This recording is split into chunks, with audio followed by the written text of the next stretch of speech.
آج آپ پاکستان کے جرم کی وہ بھیانک کہانی دیکھیں گے جس پر بنی فلم نے 2016 میں آسکر ایوارڈ اپنے نام کیا۔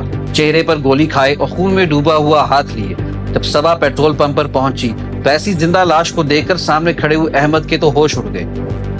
یہ قصہ ہے گجرانوالہ کی 18 سالہ صبا کیسر کا۔ Welcome to the black crimes with Saqib Haroon. ہلائی تھوڑی ساری تھلو انج سنگ چاچو نے سنگ دبایا میرا کہندا لا مار تے میں لیکن تھوڑی ساری انج گردن دبائی ہے اپنی تے لیکن ادھر ننگ انہاں نے اسی مار گئی ہے۔ ہمارے ہاں ایک رواج ہے کہ شادی کے کچھ ہی دنوں بعد نئی نویلی دلہن کو میکے لایا جاتا ہے، مگر یہاں صبا کو میکے سے لانے کے لیے اس کا باپ مقصود احمد اپنے بھائی، بھابھی اور 3 دوستوں کو ساتھ لے کر گیا، اور صبا کے سسرال والوں کو قرآن کی قسم اٹھا کر یقین دلایا گیا کہ صبا کو کسی قسم کا نقصان نہیں پہنچے گا۔ صبا کو ایک ٹویوٹا ہائیس میں بٹھایا اور گاڑی کو نہر کے ساتھ ساتھ لے جانے لگے۔ صبا کے بار بار پوچھنے پر اسے کہا گیا کہ وہ ساتھ کے گاؤں سے گندم لینے جا رہے، پر شاید صبا کی چھٹی حص کو معلوم تھا کہ معاملہ اتنا سادہ نہیں جتنا نظر آ رہا ہے۔ اس گھپ اندھیری رات میں گاڑی کو کچھ آگے جا کر روکا اور صبا کو گھسیٹ کر نیچے اتارا گیا، اور صبا بار بار یہی چیختی رہی کہ آخر مجھ سے ایسا کون سا گناہ ہو گیا جس کی اسے معافی نہیں مل سکتی۔ شاید صبا کا قصور یہ تھا کہ جس لڑکے کیسر کے ساتھ 4 سال اس کی منگنی رہی، صبا کا باپ وہاں شادی کرنے سے انکاری تھا، اور صبا کا چچا اس کا رشتہ اپنے سالے سے کروانا چاہتا تھا، جس پر اس نے صبا کے باپ کو اکسایا کہ وہ وہاں سے رشتہ توڑ دے۔ اس رشتے کے ٹوٹنے پر صبا کی ماں نے اسے یہ کہہ کر چپ کروایا کہ لڑکے والے بہت غریب ہیں اور وہ تمہارے قابل نہیں۔ صبا نے یہ ساری روداد اپنے منگیتر کیسر اور سسرال والوں کو سنائی، جنہوں نے اسے یہ مشورہ دیا کہ وہ جلد از جلد وہاں آ جائے اور وہ کیسر کے ساتھ اس کی کورٹ میرج کروا دیتے ہیں۔ اس بد نصیب صبا کو کورٹ میرج کے بعد ایک دن بھی اپنے شوہر کے ساتھ رہنا نصیب نہ ہوا، اور مقصود احمد اپنے بھائی کو لے کر صبا کے گھر پہنچ گیا۔ اب گاڑی سے اتارنے کے بعد اور چیخو پکار کے درمیان صبا کا باپ گاڑی میں رکھا اپنا ایک پسٹل لے آیا اور صبا پر لگاتار مکوں اور تھپڑوں کی بارش برستی رہی۔ اسی دوران مقصود احمد نے صبا پر 2 فائر کر دیے۔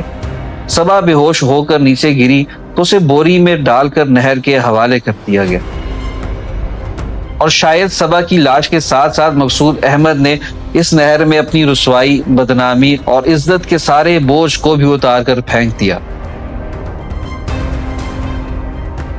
مگر کہتے ہیں جسے اللہ رکھے اسے کون چکھے، صبا کے جسم میں زندگی کی رمق ابھی بھی باقی تھی، اور شاید آج لہریں بھی صبا کا ساتھ دے رہی تھی، جنہوں نے صبا کو نہر کے کنارے پہنچا دیا۔